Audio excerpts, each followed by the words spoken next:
All right, man, you're ready to go. Welcome to Race Time Radio. You'll hear from the best in Canadian U.S. racing this week. Grab a cold one and stick around. You're good. They got a car in the wall in 3. The starter tower has signaled. We're ready to roll. It's Race Time Radio, and it starts right now. Here's your host, Joe Chisholm.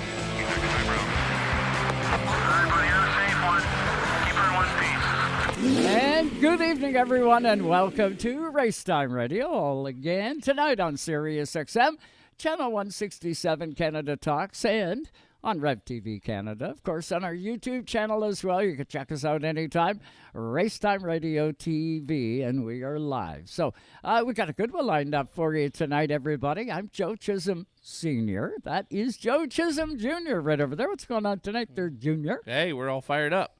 Oh, boy. Back to back, 2 weeks in a row in the studio. Yeah, look at that. 2 for made it 2. Made it to work on time. Yes, you did. Let me tell you who we got coming on the show tonight. We got a jam-packed lineup for you.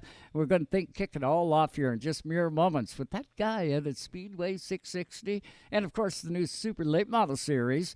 We're going to welcome in Brent Roy here in just mere moments. We'll also catch up with one of the ladies of the Oval, and this lady can get the job done in a pro late model.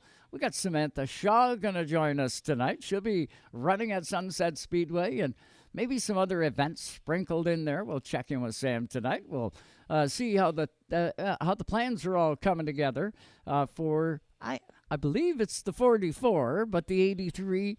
I'm confused. We'll catch up and we'll get the right number tonight. I know Dale Shaw's the 83, but I'm not sure if Sam runs the 83 when it's at Sunset or the 44. We will find out for sure. We'll also make it off to Canada's West Coast. Of course, we've got the Western Rattler 300 to kick Canada's short track season off in huge style. We got that coming up. And tonight we're going to talk about it. Of course, Friday night, just announced a couple weeks ago, the WESCAR late models are going to be in on the Friday night, running the Snakebite 125. Same as Street Stock's going to run 100 laps that night. But the 125, the Snakebite 125, Kendall Thomas is going to stop by the show tonight. He's going to be in that 125, hoping to be in that top 3 to qualify in for the Western Rattler 300. Qualified kind of guy. I'll tell you what, that machine of his is no slouch. He will be definitely one to beat, and we'll catch up with Kendall Thomas here tonight on the show. We'll also catch up with that Whiskey Smoke number 8 Junior from out in Alberta. We got Kelly Admiral coming on the show tonight. He is one of those super pro late models that's going to be making his way into the 300 and wanting to qualify right up front. You can just about bet your boots on it. Is it the number 8 or the number 9? He is the number 8. The number 8. Yes. Okay. Yeah. I can picture the car. Yeah, beautiful car. Number on the rear quarters. Yeah. Yeah, definitely a beautiful car over from the Saskatoon market. Yes. Yeah. Looking forward to seeing him out at the Western Rattler. He was there last year, correct? Yeah. The Admiral brothers were there. Yep. Kelly was. Kelly was. Kelly was, yeah. Gotcha. Ian was not. But, I mean, they've been traveling lots, the group of them. They definitely bring a rocket ship to the racetrack each and every time, and it'll be really interesting to see what they can do over at the Rattler as well. Kendall Thomas, I love what they have done with the WESCAR versus versus pro late model. Yep. I know that they were kind of in a little bit of a jam year one because they didn't know how many pro late models they were going to get, right? Right. Which is a straight rail, full tube car. Mm-hmm. And, they didn't know how many WESCARs they were going to have, so they kind of pieced everything together.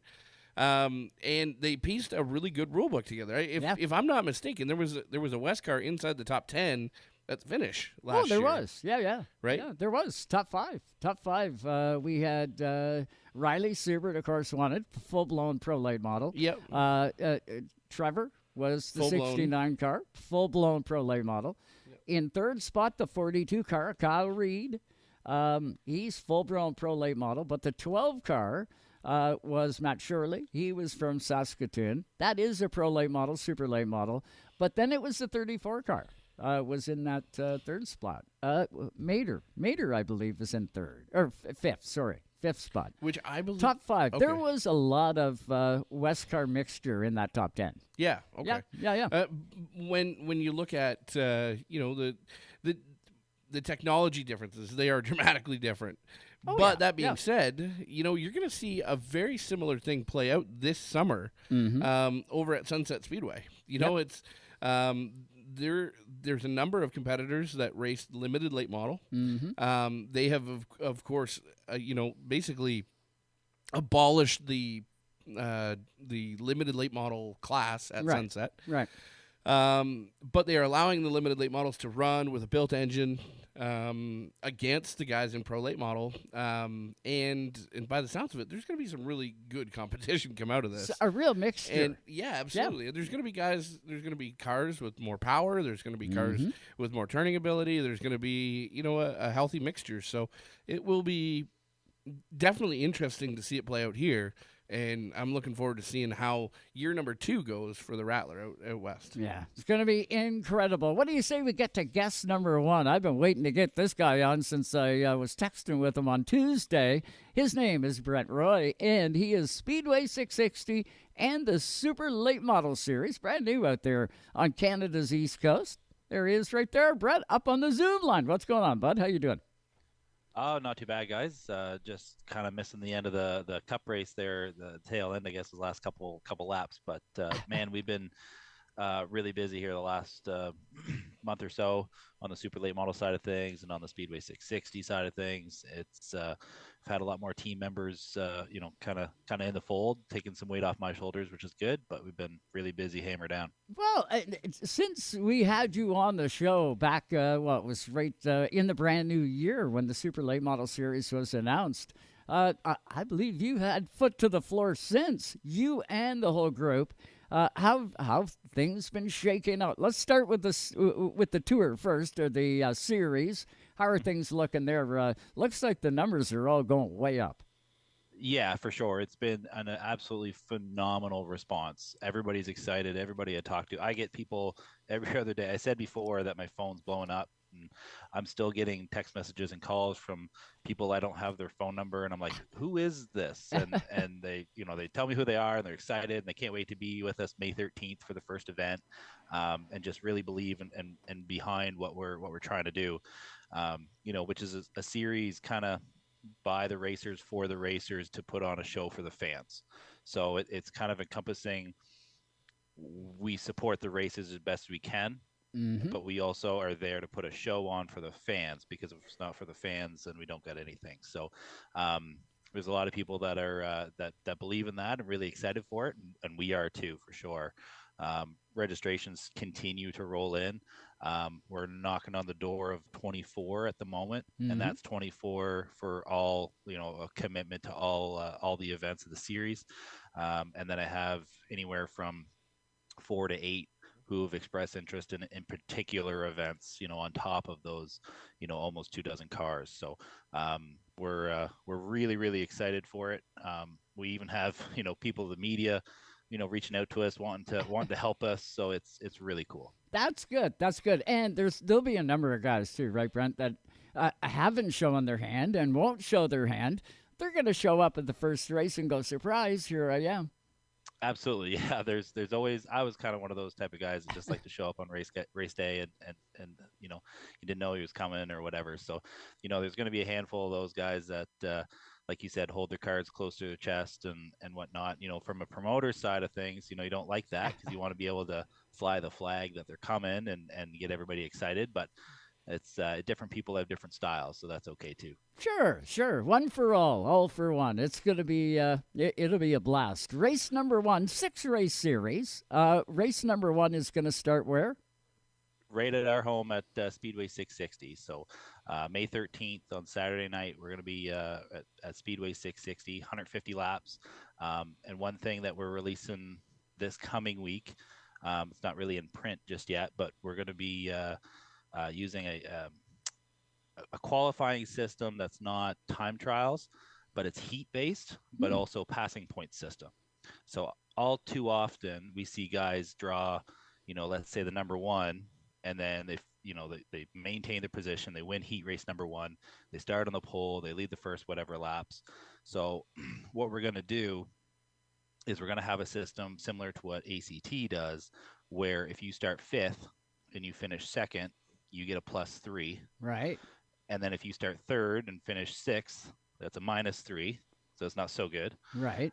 So it's going to promote passing throughout the heat race and make those heat races even more exciting than what they are, because somebody who starts 6th in the second heat has a potential to win the pole for the main event, which EIT Race Radios has donated $150 to every event to the pole sitter. So going to be a pretty exciting deal. And like I said, we're going to roll that out this week, kind of in print. But yeah, we're excited for that. First time in Atlantic Canada, somebody's doing something along those lines. Yeah, passing points is extremely exciting to watch.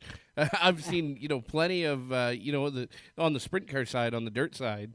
It seems like it's kind of the norm over there to see the passing point system, and really we don't see it a whole lot on the asphalt side.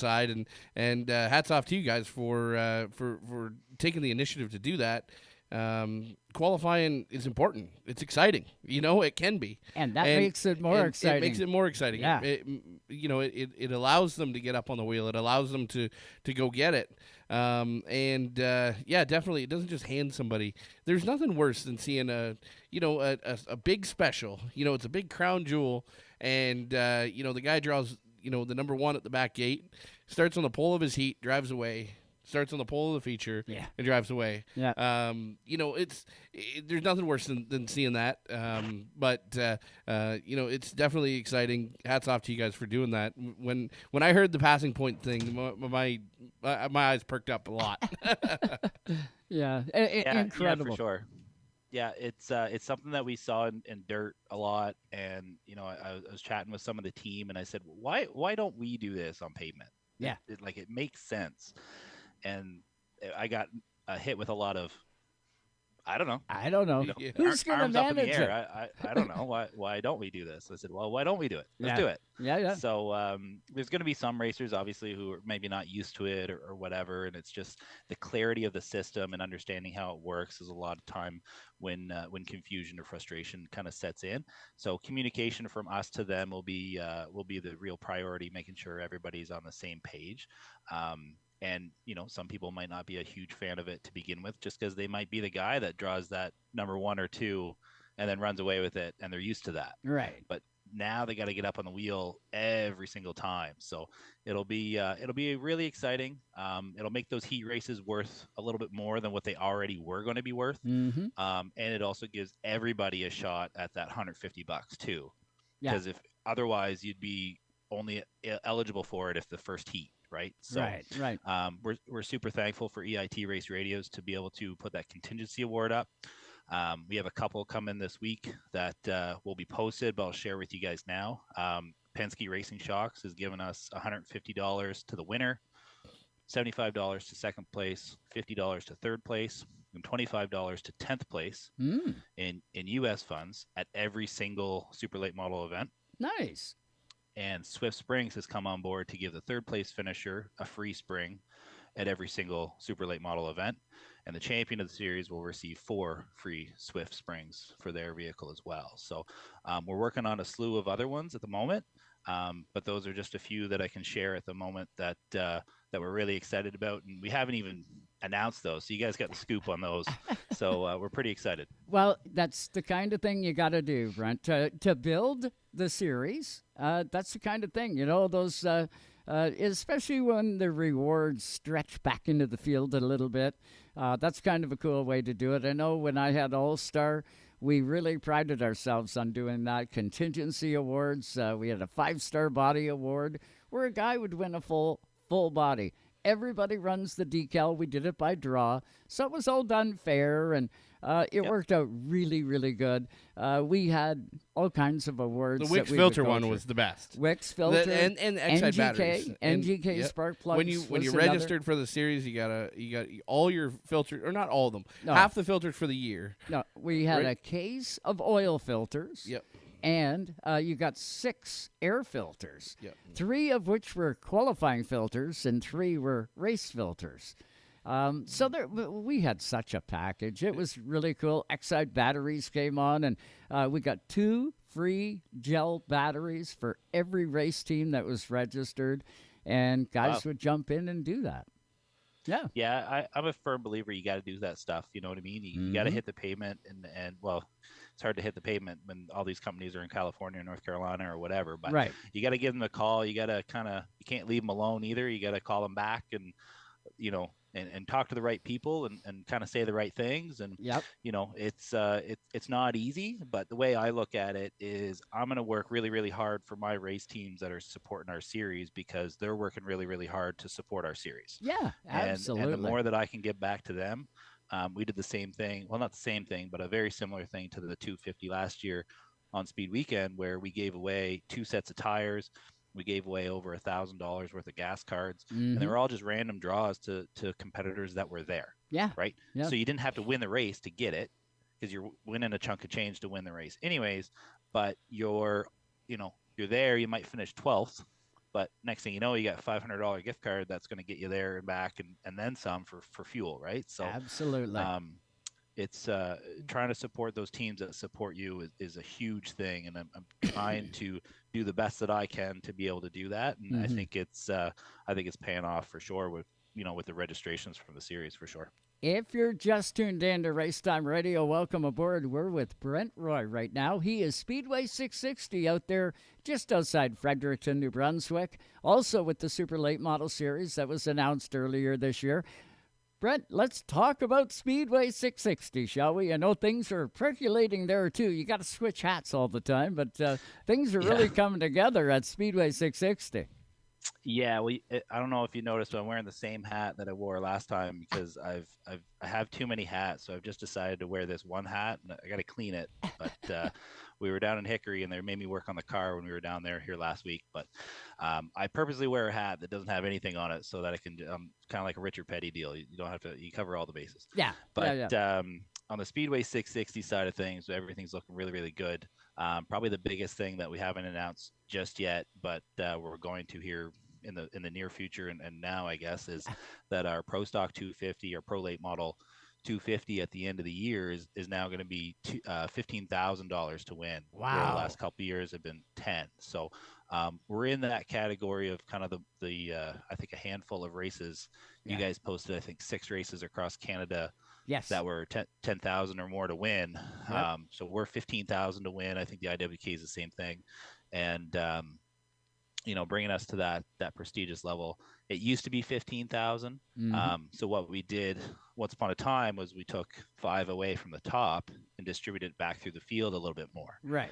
So now what we're going to do is we're going to leave that back through the field, and then we're going to put the additional back on the top to make it 15,000 to win. So, like I mentioned, I was down at Hickory, North Carolina for the pass race there. I think it was last week or the week before. Yep. And was telling a lot of people that, and their eyes just light up and they get really excited. So we should see a really strong contingent of USA drivers back, and we're looking to also expand and get a few Ontario, drivers to come up too. So well, that's going to do it. I can tell you that right now. You started out in 15,000 to win. $15,000. Everybody's going to take note. I know Trevor with the 20,000 to win the Western Rattler 300. It's amazing what you guys are truly doing at these short tracks. This is cutting edge stuff, and it makes it like, Brent, what did you guys run for when you were down at Hickory? You weren't down there for the money. I can guarantee you that. It wasn't that big of money. No. I think it was, I want to say like 3,000 to win. Yeah. But yeah. It really wasn't a whole lot, which actually made me feel really good about our Super Late Model Series purse, because our Super Late Model pays $4,000 to win every race. So, we're right in line with that too for 150 lappers. So I was, kind of happy with that. But for these, crown jewel events, 15,000 to win a 250 lap race. It's only 6 tires, so it's not a huge bill. Right. Obviously, the guys from Ontario got to drive down here, but you win $15,000, you can drive wherever you want after that. And on top of that, we're going to offer a contingency award if we get 2 or more teams from Ontario. We'll have last year we did provincial stickers on the rear spoilers of every car. Okay.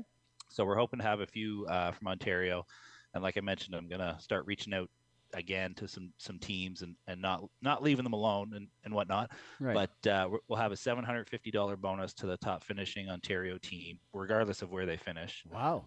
If we have 2 or more, Mm-hmm. and if we have 3, it'll be 1,000. Awesome. Awesome. Wake up, Ontario cars. Calling all Ontario cars you want to be at the 23rd annual Pro Stock 250 out there at Speedway 660. This is coming right off the hook. Rule-wise, what do you look at, Brent, when the teams look for rules? What do they got to stack up against? Is there a common set of rules? Because you get them from everywhere. I've seen Johnny Clark at your events, and Ben Rowe will slide up, and you get everybody there. How do you amalgamate all the rules? Yep. Well, we run a pretty open rules package that still maintains fairness. So one of the biggest things that, the biggest equalizer is obviously weight. But the biggest thing that will make somebody run away sooner than anything is if they have to change a bunch of stuff, or if like the engine setback is different, or major stuff like that. It's not any different. The tread width is the same. The engine setback, whether it's a GM or a Ford, is 2 or 4 inches respectively. That's all the same. Quick change, it's a spool, ABC body or Gen 6, it doesn't matter. It's a 10-inch tire, 10-inch wheel. All those rules are basically the same as APC, as for the most part passed with some minor exceptions. Those guys are pretty open. But you can pretty much put the car in the box, get to the racetrack, bolt our tires on, go race, and be pretty freaking competitive with all the guys here too. Right. Yeah, so the only difference, like really, between the APC guys and your rule book, typically is really the shock package and the transmissions, right? Like you guys are allowed like a high tower roll tech or a Jericho, where these guys have like a Raptor. But if the guy is looking at traveling all that distance anyways, he has a roll tech or a high tower or one of those transmissions sitting in the box anyways, because he had one to run the Canadian Nationals, right? He had one to run Speed Week, or he had one to run the Derby Week or whatever, right? So it's a very or he seamless. Probably knows somebody that does. Exactly. Right. Yeah, 100%. Right. And really, you don't necessarily need those things. You do if you're a winning operation, right? If you're a winning deal, you need those things. And but it's not the end of the world by any stretch. Changing transmissions and 4 shocks is not a piece of cake. Exactly. It's a very similar deal. Brent, and to my knowledge, the APC run a Bilstein shock, and that's a rebound adjustable shock anyway, is it not? Correct. Yeah. It's not a two-way adjustable, right? Right. One So so we ran single on our adjustable. car personally. I ran single adjustable Penske's on it, and it did the trick. No problem. And I never had one of the fancy dancy transmissions. I just tried to anticipate it best that I could and won a couple track championships. So those things certainly help, but you absolutely don't need them for sure. So we're talking the 23rd annual 250 weekend. It comes up September Labor Day weekend, right? So ideally, teams that are looking at coming in, when do you want them there? When should they be there? When do they have to be there? Well, what's really cool about that weekend is on site we have basically enough area to house what I call a small city of a campground. We get anywhere from 400 to 600 campers on site, and those guys start rolling in Tuesday. So sounds like autumn colors, right? They roll in like Monday, Tuesday, racing on the weekend. I don't mean like roll in Tuesday, drop the trailer off, come back for the weekend. They're there from Tuesday on, tailgate and having a time. Some of them come help us like paint the track or do whatever. Yeah, it's a ton of fun. So Friday night we have a street stock 100-lap race, $1,000 to win that. That's always a huge event. We usually have a live band either Friday or Saturday night. That's kind of up in the air at the moment. It's typically Friday night. But Friday night, we also have a 1-hour happy hour for the pro stocks that night as well. It's the only time of the weekend that you can get some nighttime running in on a track that just had some action on it. So we did that a couple years ago. we had, I think, 15 teams show up that night. I was really surprised with how many wanted to kind of shake the car down and stuff. So that's been really popular. We're going to continue that. Saturday, you get 3 or 4 rounds of practice through the day. So that'll be similar to like your heat racing and stuff. Right. And then pack it up and watch the Sportsman race. It's Sportsman 150 on Saturday night. And then Sunday morning is a couple rounds of practice on your race tire. Yeah. So I would always recommend getting there, Thursday, Friday. You don't necessarily have to be there Friday. Right. Saturday would be ideal, but Friday could be the travel day, and then Saturday you go to the racetrack, and Monday's a holiday to putter back home. So it's really good all around. And then, the obvious question is, what do you do if it rains? Well, that Monday is there just in case. And we've had to do it once in the 22 previous years. Right. Hopefully we don't have to this year, but it's there as a holiday. Everybody's, there anyways. So it's built in. I love that question. Incredible. I love that question. What do you do when it rains? Do you get wet? Yeah. That's what happens. Everybody, it can happen. Hey, I'll tell you what, they're going to be coming loaded for beer, and I know the fans will too. I've witnessed the 250 weekend, watched it on pay-per-view. Incredible, to say the least. Man, oh man, I'll tell you what, love to be right at that start-finish line for that weekend. It would be right off the hook. But, Brent, we thoroughly enjoyed this. Thanks so much for the scoops here tonight. We gave lots of people. One more. Oh, we got one more. I can't leave out the Maritime League of Legends Tour because we have the Legends Tour coming in Saturday and Sunday. Perfect. So it's a doubleheader event. And I think last year was like $400 to win. So we're boosting that up to $750 to win each race for the Legends Tour guys. And if somebody can win both of them, it's going to be another $750 bonus for the pair of those races for that winner. So, man. If there's somebody in Ontario that has a Legend car, they can put it in the back. And what's always really nice about those guys is they usually help out the pro late model teams or the pro stock teams as well. Right. During the 250, we see a lot of that. So we're looking to obviously expand, every aspect of it. Mm-hmm. We got the Hot Rod Series as well on Sunday, and we have a few people from Ontario coming for that one too. So, we're looking to just expand it as much as we possibly can, because what you don't realize until you're there is just the atmosphere that surrounds that entire place, and you go to an event. I try to go to as many events as I can, to see what other people do really well so that I can maybe do them. Mm-hmm. And you sometimes go to an event that looks really good on paper, and then you get there and it feels mechanical. Yes. You don't feel it. And I'm a little biased, but I've been told by many, many people that, especially last year, that the excitement and the electricity that was in the air all weekend was just something they've never felt before.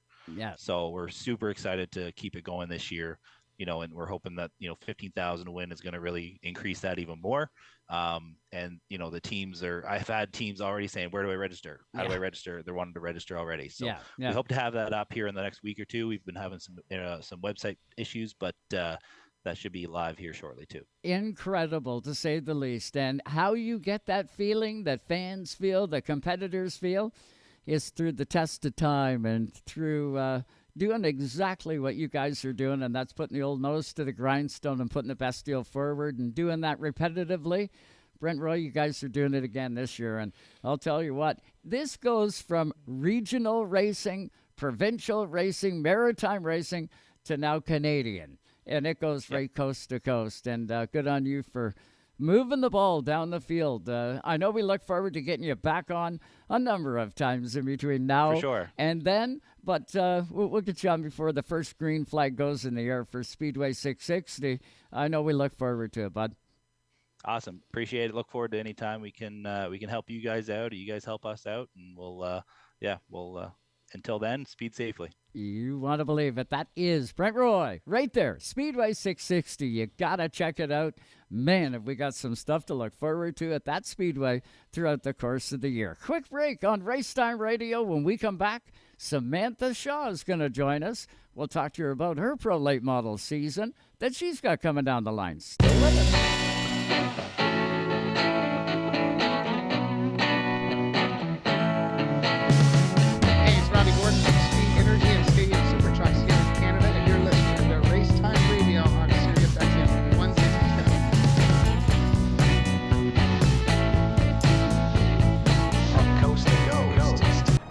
listening to Canada Talks.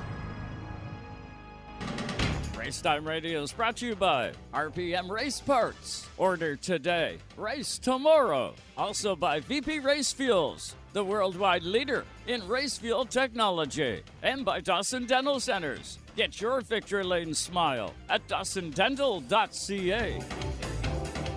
It's Canada's kickoff to 2023 at Penticton Speedway. It's the second annual Western Rattler 300 weekend. If you build it, they will come. Friday, May 5th, it's qualifying, plus the Street Stock Viper 100 and the WESCAR Snakebite 125. The top three will qualify and move on to the 300. Then Saturday, May 6th, it's the 300 Last Chance Qualifier, plus the Street Stock Venom 100 and the second annual Western Rattler 300. It's Canada's richest to win pro late model event with $20,000 to the winner. For tickets and info, get to PentictonSpeedway.com or tune in live on Racetime Radio for live flag-to-flag coverage. Riley Siebert, the winner. This is my house, not coming here to push me around, and this is probably the biggest win of my career. May 5th and 6th, the best in the business will be at Penticton Speedway at the Western Rattler 300.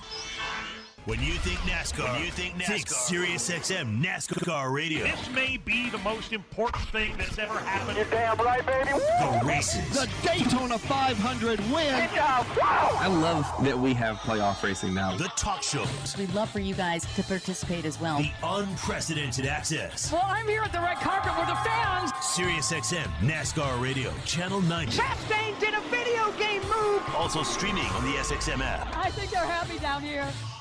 Even though Napa is a nationally known name, nearly all of our stores are built from the ground up by local owners and families. People you might call neighbors will be here, there, and everywhere. Doing what neighbors do to keep their communities moving forward. You stop by a Napa Auto Parts store, you can count on Napa know-how. Tonight's Racetime Radio is brought to you by Napa Auto Parts Stores, New Glasgow, Antigonish, and Port Hawkesbury, Nova Scotia. You can count on Napa know-how. VP Race Fuels, the worldwide leader in race fuel technology. Nothing connects like country music. Country music. Dig in to SiriusXM's Country Universe. The next generation on the highway, Channel 56. I need something you. This millennium's hits on Y2 Country, Channel 61. Or 80s and 90s prime country on Channel 58. Play me some Mountain Dew. Tap into these and more in the country category on the SXM app, included with all trials and popular plans. A Canadian that made an indelible mark across the world, Alex Trebek is best known as the host of Jeopardy, a show he hosted over 6,300 times since his debut in 1984. Alex won 5 Emmy Awards over that stretch and is still perhaps the most popular game show host of all time. His work with charities such as World Vision was tireless, and his foundation continues to benefit children across the globe. Alex Trebek, 2006 inductee on Canada's Walk of Fame. Taking you all the way to the track and back. It's Racetime Radio. And welcome back, everybody, to Racetime Radio, all live tonight on SiriusXM, Channel 167, Canada Talks, and hello to everybody out in RevTV, Canada land. Sure appreciate you coming along here tonight. We better get right back to the Zoom line, or you got something you want to add? Well, I got something that I want to say. I wanted to say it when we were talking to Brent, and I caught a bunch of flack for saying this on social media. I'm going to say this is about a year and a half ago. Okay. But he seems like a guy that's, excited to make qualifying exciting. Yeah. Right? Yeah. So the passing points, awesome deal, right? Mm-hmm. And you could do that week in and week out. I would love to see a special event somewhere adopt what the ISOC series does for one event.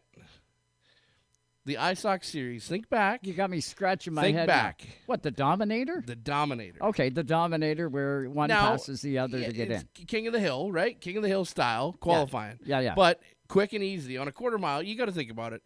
Those guys were doing it on a, 1.5 mile snowcross track. Yeah. It takes a long time to run the Dominator. Oh, yeah. There's only 15 sleds. Exactly. Now, you're talking about it on a quarter mile to a half mile short track. Right. you're banging them out in 15 seconds, right? They're 15 to 18 seconds. And the next two can be rolling on the track. And it's an elimination style for setting the field. Yeah, but the guy that ran all the laps, now he's got 30 laps on his tires, and the guy that rolled out last is only got 1 lap. 100%. Well, I'll be the last guy out. Thank you. You really? Sure. On a tire like an American racer? Well, I don't know about that. On a tire like an American racer, you only want 1 lap to start the race? I'll take 30 all day. No. No. Give me 30 all day. Well, listen, let's get to the If I get the pole. We'll bring in a lady that knows. She has got a pro late model of her own. Her name is Samantha Shaw. She joins us now on the Zoom line. Hi, Sam. How are you? Good. How are you guys? Doing fantastic. Well, what did you think of Junior's qualifying idea there? Give me about 5 laps. Give you Usually about lap 5? 4, they come in pretty good. But you don't want to do that 5 times, though, right? You only want to do that once. Yeah, just once, but Just I'm once. still kind of learning how to tire manage, so the least amount of laps is better for me. The less, the better. Well, that goes with any of those guys, or any of those cars.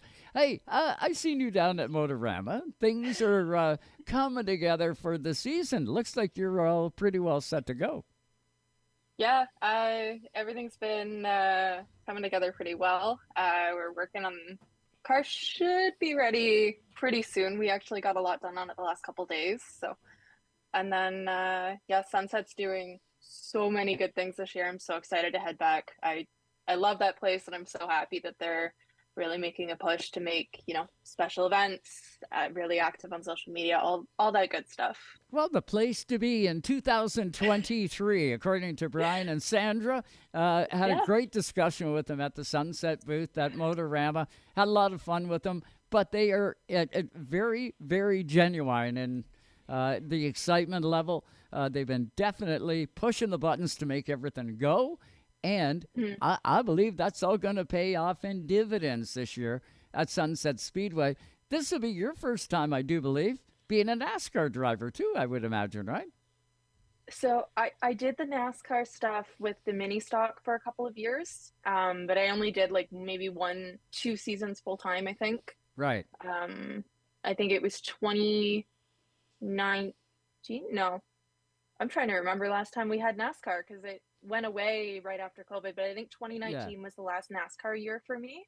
That was the year, I won 5 of 12. I never finished outside the top 3. I ended up 15th in like all of North America for Division 3, which was pretty cool.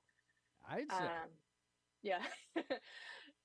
This year will be my first time in Division 1, which is, I think there's a bit of money on the rookie aspect to there, but I know I'm not the only rookie for Division 1 at Sunset, so it's going to be a bit of a fight. Oh, but Sam, if you can qualify and stay up in the points for the NASCAR Weekly stuff, I'm telling you what, you're going to be one happy lady grabbing all of the whole Shaw family and heading to Charlotte to pick up the hardware. It's truly something unique. Will you have, I believe the magic number is 18 races. Do you get 18 races in a Pro Late 4 Division 1 at Sunset? So it used to be 18. They've backed it off down to 14 now. So we do have 14 events. I think it's 9 nights total. There are a few nights where we run twin races. And then there's obviously the Junior Hanley Classic, which is 72 laps. The Steve Slaughter Classic, which is 75. And then Velocity is 100. And there's a 50-lapper in there somewhere, too. So when you guys run the double points, if you will, or the double features, it's double points too, right? Yeah, each race is treated as an individual event. So that's too cool. Now, up on the screen, everybody can see your car, but it's got an 83 on it, and I thought it was 44. Is that Dale's car? Is that your car? Or will you run the 44, and then Dale runs the 83? Okay, so it's here. I'll match Junior here. I'll show you. Okay. This one. Okay. There she is. The so this was my rookie year. In my first season, I ran Steve Laking's car. So he gave me a shot for my first couple races. We were supposed to have 6, but half of them rained out, so I only did 3. but that was year one. And then last year, traded that one out for this one. Last year I ran this one. That's the one. Yeah, so this one, a lot of people will have seen it running APC with Dale. What we were doing was just changing some lead spring seat back and forth from him to me, but it was the same car we ran week to week. So this is the car I'll be in this year. We're doing the same kind of idea, switching it back and forth from him to me, and see how that goes. No, it went well last year, so it'll go well. What was your best finish last year? I did end up with a top 5. I got a pole second last night, which was really cool. And then I had a brake issue, so I didn't actually get to start the feature. Sucked. And then championship night last year, I was trying to pass actually Dwayne Baker for second, and we had another mechanical failure. Oh, man. So, I proved I have the pace. I have it, it's there. We put it all together. So we're hoping for kind of start off this year where we finished last year. And that's going to be somewhat of a bitter pill too, right, Sam? Like when you come out of mini stock, you were so fast in that car. A threat to win at any racetrack you rolled into, and you did win a ton of feature events with your mini stock. Now you make the jump from mini stock up into a pro late. That's a big step. Make no mistake. That's a big step. But what's it feel like when you're used to going out there? If you don't win, you're in the top 3, and then you get into something that's a brand new ball game. You got to take the emotions and put them in check and say, okay, look, I can't be hard on myself. Otherwise, I'm never going to get the results. It's one where, first few weeks of last season, I finally passed a car, and I was beyond thrilled that I was probably more excited about that than my last win in a mini. Like, it was just, you reset. I know I'm a rookie. It's the toughest division by far in the province. So, like, I'm very realistic with my expectations. As long as I get better each time I'm out, that's all I'm asking of myself. So, Sam, when you ran mini stocks for a long period of time too, and we've heard this from a number of competitors, whether they stayed in super stock for a long time, or they stayed in 4-cylinder for a long time, or maybe they drove midgets. It seems like when you stay in a one division for a long period of time, you create habits behind the wheel that fit that division. How hard is it when you get into a late model to cut the habits that you had in? And I'm not saying that they're bad habits. They're good habits when you're behind the wheel of the 4-cylinder, but maybe they don't translate into the late model side of things, or vice versa, right? You look at people who jump into everything with wheels on it, and they don't have habits in any of it, right? They just strap the helmet on and go, and it's all in the feel, right? But then there's other times where you spend a lot of time with one specific style of car and then try to transition out of. And that would be harder in my brain, right, than doing the other way where you're in everything. I mean, the biggest thing I found, it's kind of funny, and I can only speak to Sunset because I've only run the late model there. I haven't traveled quite yet, but the line and the acceleration points are the same car to car. You do the same, very similar things. We've always kind of said the mini relates better to a late model than a super stock will to a late model. Power, not the same. Yeah. That's my biggest hurdle, is suddenly I have way more power than I'm used to. I don't forget while I'm in there because it's very obvious in a late model how much you have under you. But it is, I hop back in the mini now and then, and it feels like I'm treading water. It's just, where's the rest of it? Yeah. But I haven't found the transition too bad, but I have, Dale's on the radio coaching me through and helping me, and obviously with Jake and my dad, like they're all there to keep me moving forward and improving. So. And your grandmother's butter tarts. Wow, are you a lucky girl. Anyway, I digress. I got to get to the track more often this year, and I got to pick the ones that Helen's at. So speaking of crew, who have you got assembled this year? You mentioned you've got Dale. How can you lose having Dale Shaw with you? Jason, Jeff, like who all you got? Randy, everybody? Yep. So my crew is basically just what I said. Like I have Dale, who's generally my spotter. Then Jason and my dad, and actually my younger brother is around a lot now. He has actually taken the Mustang on, so he runs it most nights now, which has been, we're having fun just watching him figure it out. Sometimes we have Eric Dellariva, who runs one of the Shaw Motorsports APC cars. Right. And he was one of my Spyro Racing teammates as well. So he comes out, plus Dale's wife, Katrina, who is my best friend, and Dale's little girl, Peyton, our little fiery 3-year-old. Typical Shaw. And then, and Grandma and Grandpa don't miss a race. You know them, they never do. That's kind of my big crew now. It's just family. Any chance that we see maybe Steve Laking pop into the picture every now and then? Does Steve get out to the races much, or it must drive him crazy to get to the track and not be in a car? I know he ran Flamborough actually quite a bit last year. So like, unfortunately, with the way schedules work, when Sunset has their Pro Late models, Flamborough has theirs, because any other night is APC. So I know he was there, and I'm so busy I don't get to see him quite enough. But hopefully he'll come up for the Hanley Classic.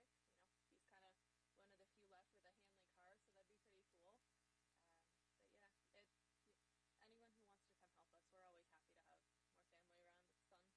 Now, you'll be at Sunset Speedway. We know that. Do you plan on traveling around at all to get to any other races? Is there any of the ones that sort of go, yeah, I'm going to do that one of these days? Will that happen this year? So I have, like I said, my brother's in the Mustang.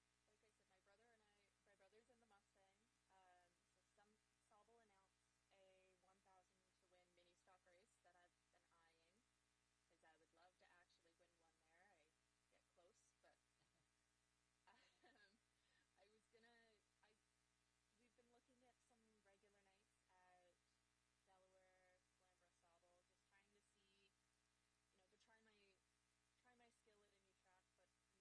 level. Right. One day, I'm not though. quite there yet. One day, though, right? You're going to get into APC, correct? Isn't that the goal? It is the goal. Like, I want to run against the best. I just want to make sure that my skill is where it needs to be competitive in that series first, because the talent there is phenomenal. So as soon as I'm a little more comfortable, I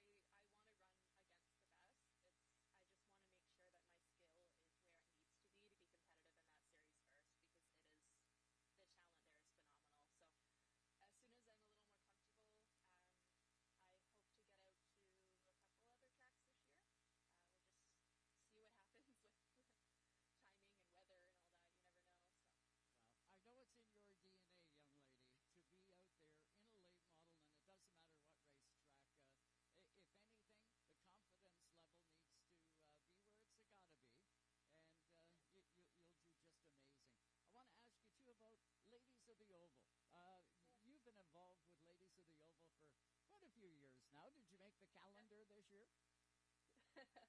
So I don't get a month anymore, since I'm one of the two that organizes it. So there's a little blurb at the front that kind of explains where Randy and I come from. It's the creators. But yeah, our calendar this year was super, super successful, best by far. So we were actually able to sponsor 3 women this year, not just one. Cool. So yeah, it grew tons this year. We're super excited. Hopefully the momentum keeps up and it keeps growing, because it's been, like I said, just a phenomenal year for us. So well, if you're the viewer, the listener, if you will, you've never heard of Ladies of the Oval, Sam, tell us about it. Tell us about the program. I know about it, but let's tell everybody about it and how they can check it out. Okay, so Ladies of the Oval is basically a social media platform to raise awareness of the talent that actually is around in female oval track racers across Canada. So one thing we do is we make a calendar every year,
in May, I would take it, at Sunset Speedway. May 13th is opening night.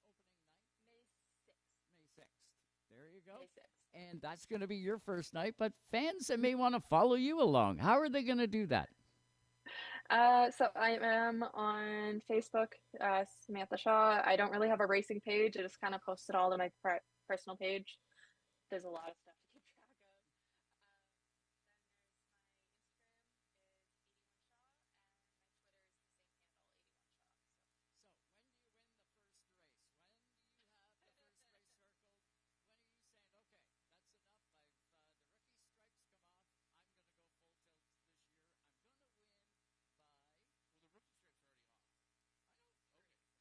okay, that's enough. The rookie stripes come off. I'm going to go full tilt this year. I'm going to win by... Well, the rookie stripes are already off. I know. Okay.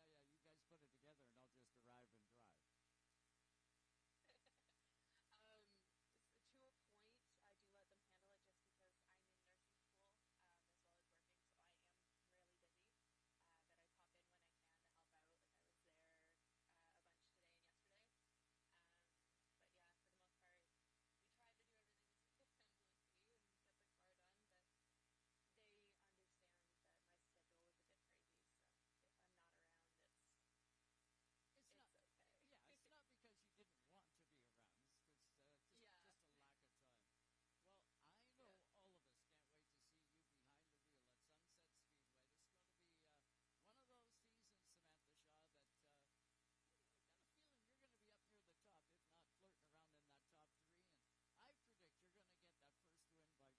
not flirting around in that top 3. And I predict you're going to get that first win by July. And when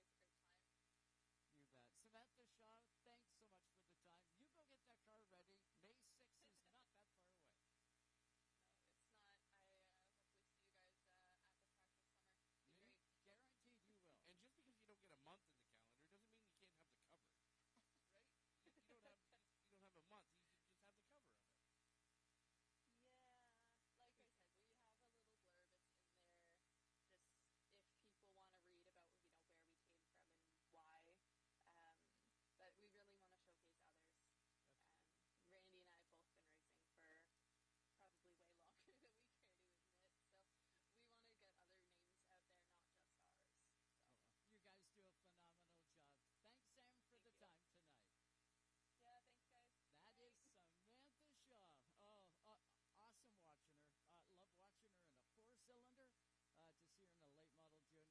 This is going to be cool. She's going to get a win this year, and the guy's got to watch out. She's the real deal. Yeah, absolutely. And it's funny you say racing's in their DNA. It's not just in their DNA. It's like every other line in the DNA, right? It's like racing and Shaw's, in Ontario, the sport wouldn't be the same. There's a handful of pillars in Ontario of families that have been so supportive of motorsports, and the Shaws, are one of those pillars. Yes, and the list is not very long on the pillar side of things. Of families that go back generations and generations, just never wavering on the support of motorsports side. But also never wavering on the competition side. No. They put absolutely everything into their programs. Exactly. It doesn't matter whether it is a 4-cylinder or whether they're putting an enduro car together or whether it's, running the most competitive pro late model you got in the country. They put absolutely everything into it. And they do it as a family. They really do.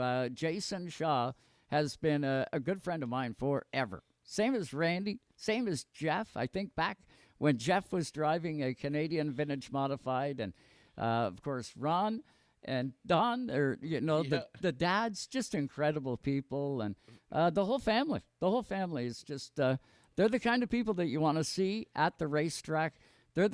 anybody that's been a short track fan in Ontario knows at least one or if not all of the Shaws. Yeah, definitely. And, it's tough to bring a good-looking race car to the racetrack at the beginning of the year, let alone bringing a good-looking race car to the racetrack every single race. Oh, yeah. They take a lot of pride in the equipment that they bring to the racetrack. They take a lot of pride in the performance. They take a lot of pride in being ambassadors in the sport. Just like Sam being involved in Ladies of the Oval. I remember Jason Shaw and his team giving away bicycles with his Mustang team, right? Yeah.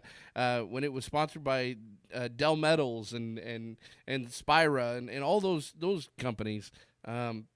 You look at NTN being involved in Sam and Dale Shaw's program, and there's reasons for that, and it's because they go over and above. They bring a lot of professionalism to the racetrack. They bring a lot of excitement. They're one of those people that when they're not at the racetrack, they're talking positively about the racetrack. Oh, they're in the shop constantly. Exactly. They're ambassadors, and, you can't say enough about them, and just a great group, and you think back to all the good memories, whether it be All-Star or whether it be late model invitationals at Sauble or Cayuga or, it's just incredible to think back and how many races I've watched a Shaw do. It'd be in the thousands. Yes, it would be. And Jason, he would have his iconic red and white or his green and white Ford. Always had a Ford, and beautiful looking car. And when we would run Cayuga back in the All-Star days, it was a special event. It was over and above, right? Jason would prepare his car and paint it totally different. And back then, Jason was hand painting. Yeah, it wasn't a rewrap on the car. It wasn't a rewrap. No. This is before NASCAR was like, hey, let's do special schemes. Oh yeah. This is like when they did a special scheme. It was groundbreaking. Yes. And Jason Shaw showed up with a blue Mustang one time, and everybody was like, what? Yeah. He built a new car for this race? Yeah. No, he didn't. He brought it back, hung a new body on it, reskinned it, and just meticulously repainted it, and then showed up with a green car the next weekend. And special events over. We're back to the regular stuff. It was so stuff. cool, man. That was back in the day. That was a long time ago. You got a lot of gray hair since then. Yeah, and I got a lot of them from. I even back have gray then. hair since then. We are gonna slide out for a moment here. We're gonna hand the keys back to the SiriusXM studio. Get you up to date on some news and highlights that you may have missed in hour number 1. But have no fear, we're coming back for hour number 2 here tonight, and this only takes 90 seconds, and then we're back with you all live tonight on SiriusXM, Channel 167, Canada Talks. Back to you in Toronto, Scotty. We'll be back with you in just a moment on RevTV. You're listening to Canada Talks on SiriusXM, Channel 167. Tonight's Racetime Radio is brought to you by Leaf Racewear. Fuel your passion and confidence at leafracewear.com. We're an essential part of any team. And by Canadian Tire Motorsport Park, Canada's biggest sports car racing weekends of the year. For tickets and details, get to CanadianTireMotorsportPark.com. When you think NASCAR, think SiriusXM NASCAR Radio. This may be the most important thing that's ever happened. You're damn right, baby. The races. The Daytona 500 win. Good job. I love that we have playoff racing now. The talk shows. We'd love for you guys to participate as well. The unprecedented access. Well, I'm here at the red carpet with the fans. SiriusXM NASCAR Radio, Channel 90. Chastain did a video game move. Also streaming on the SXM app. I think they're happy down here. We're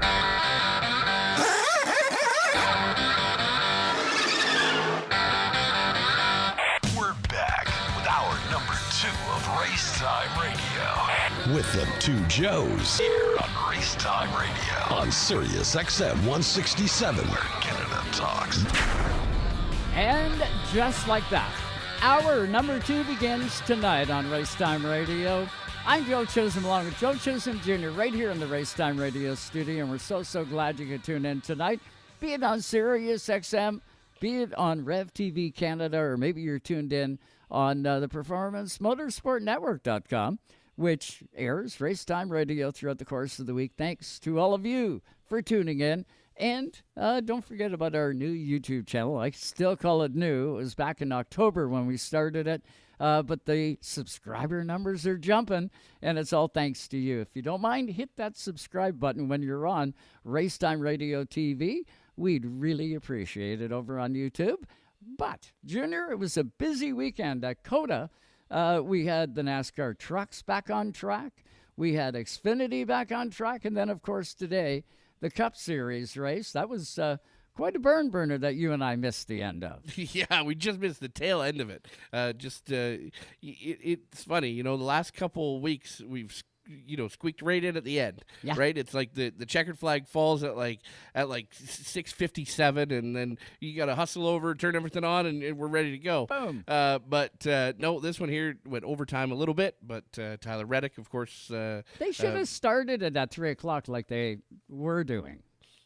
But now I guess everything's going to move further east, right? Yeah, it's an hour behind because they're in Texas. Yeah, yeah. No, but it's, hats off to them. Great race. Yeah, yeah. It was COTA really, in the grand scheme of things, is not my favorite place to watch stock cars race. No, it wasn't. The track is built for an IndyCar style car, a Formula One car, right? Yeah. Not necessarily built for heavy stock cars. Lots of runoff areas. Obviously, I didn't know this, but you can't touch the blue. If you touch the blue, you got a penalty. Well, if you take four wheels off to shorten the track, then that's a penalty. Well, if you take four wheels off, the way Clint explained it on practice was if you touch the blue, you're back. You go. It's just in one of those corners. Is it just in one corner? Yeah. If you shorten the track, so like if it's a left-hand corner and you put all four wheels on the left side of the rumble strip, then that's shortening the racetrack to avoid the rumble strip. Well, or just you're just shortening the track and making a shortcut. If you are on a left-hand corner and you exit and you make the track longer, that's totally okay. So you're allowed to make the track longer. You're not allowed to make the track shorter. So it's just like the bus stop at Watkins Glen. If you blow the bus stop, you got to come to a complete stop. Right. All four tires got to stop. Then continue. On. But yeah, it's typical rules.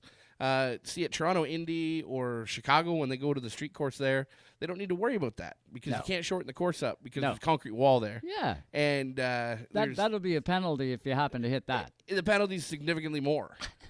Yeah. And typically hurts a little bit. Well, the truck winner was Zane Smith. This is the second time he wins at COTA. Yep. Last year in the rain, this time in the dry. And we got a clip with Zane right here. Let's have a listen to him in the media center after the race. Yeah, super cool. Not only for myself, but FRM in general. They're undefeated at COTA in general. So they have one in the rain and two in the dry. And especially this year, there was a stacked field. And so just really happy to be here. And we're kind of deja vu of last year. We won Daytona, and then this was my second win. So just an awesome year so far. Great to rebound after last week, and always just a fun time on road courses in general. Okay, it rained in the Cup race. Rained hard in the Cup race. Not the truck race. Yeah, not the. But that was the second win for Zane. Second win for Zane in dry conditions, and but a convincing win, if you could say that. He definitely put on a clinic, and him and Kyle Busch, everybody, even the announcers were thinking Kyle Busch is going to run him down here. Yeah.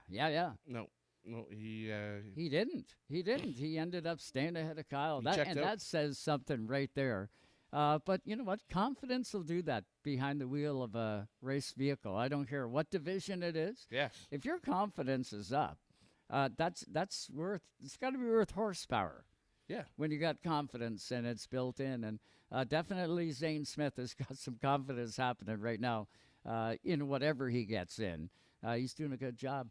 The Xfinity race. Did you happen to catch that race? Yeah, absolutely. Now, it was good. Now the 92. Josh Williams got pegged for parking it. Did you see the T-shirts? Yes, I I tried to order one, and I just have a Visa debit, and it wouldn't allow me to do it. Oh. I tried. Like it? I tried to order it. I tried 3 times to order it, and it wouldn't take my card. And I was like, "Well, I'm sorry, Josh, but no, I wanted one of those really bad. I loved it. I loved the emotion. I loved everything about that, entire move that he did. Yeah. It was classy, but still got his point across. And of course, he had to take the week off. But it is what it is. A brother in the probation line. Just hats off to him. It was the 36 we're used to seeing Alex Labbe in. Alex Labbe filled in for the 92 of Josh Williams.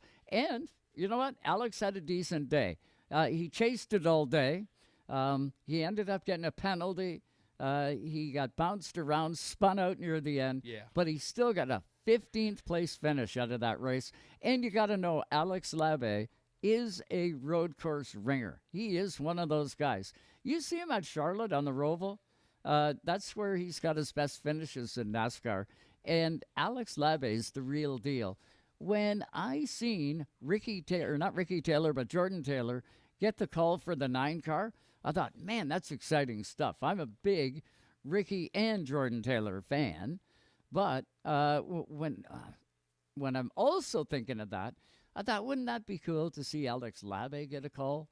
And I honestly think he'd be the qualified kind of guy. Now, I know it's a Cup car versus an Xfinity car, but I bet you Alex Labbe could do a really good job behind the wheel. Yeah, the other part of that, though, is Ricky is partnered in with Chevrolet, and there's so much more politics involved than just putting somebody that's qualified in. Ryan Sieg could be another one. Sieg could be a wicked guy for them to pick up the phone and drop him in. A guy like Grant Enfinger or Matt Crafton or any of those guys. There's a ton of the names that you would expect to see get the phone call, but that doesn't happen anymore in the sport. Not very often. You would have laughed. On Saturday, I was texting after the truck race was over. I was texting with Grant Enfinger, and I said, Grant, I just noticed this now, but what are those mud flap looking things hanging down the rear wheels? And he came back and he goes, yeah, they don't do much, but they just sort of went on there. Yeah. But I did notice today, even on the Cup cars, they were on there. Well, the reason for them is when it rained so hard at COTA the year prior. Oh, you couldn't see a thing. You could not see a thing. The mist was a huge problem. To mitigate that, they went with that goofy flap. I think that's going to be a staple now across the board. Just when they go to road courses, or they got to be on every race. Just when they go to road courses, I believe. I believe they've built a version of them though for Bristol to stop what happened. Remember when they mudded up the windshields? When it was dirt, yes. When it was dirt at Bristol, of course, coming up on Easter weekend, they're hitting back to Bristol, again. Mm-hmm. When it was muddy conditions, they dropped the green flag, and like 3 laps in, nobody could see. Yeah, that wasn't dirt, that was mud. It was mud, yeah. So I think that they've came up with a similar deal for the dirt conditions that you'll see at Bristol again, but that is specifically for the misting problem that they had. Yeah. By the sounds of it, it would have taken the mist down about 20%, with that mud flap or that flappy looking thing hanging behind the rear wheels. But we'll call it a mud flap. Yeah, mud flaps flap. Yeah, those things are angle iron. Yeah, like a little screen or whatever, and it was flapping in the wind. Yeah, just thought I'd put that out there. Yeah, when I noticed it, I thought, who can I ask? So I put it out on Twitter, and I said, "Hey, Michael Waltrip, what's that mud flap looking thing hanging down the back of the truck?" Yeah, but he never answered back. So I thought, well, I'll wait till after the truck race, and I'll ask one of the drivers. So I got a hold of Grant, and I asked him, and he said, yeah, they're goofy-looking things, and they don't do much. No, they catch a lot of rubber when you do a burnout. Yeah. They caught all the rubber and started the 38 on fire. Lit it up. It was they definitely catch the rubber. The next clip we have is with the Xfinity winner. A.J. Allmendinger went to victory lane yesterday. Great win for him. Quite a restart.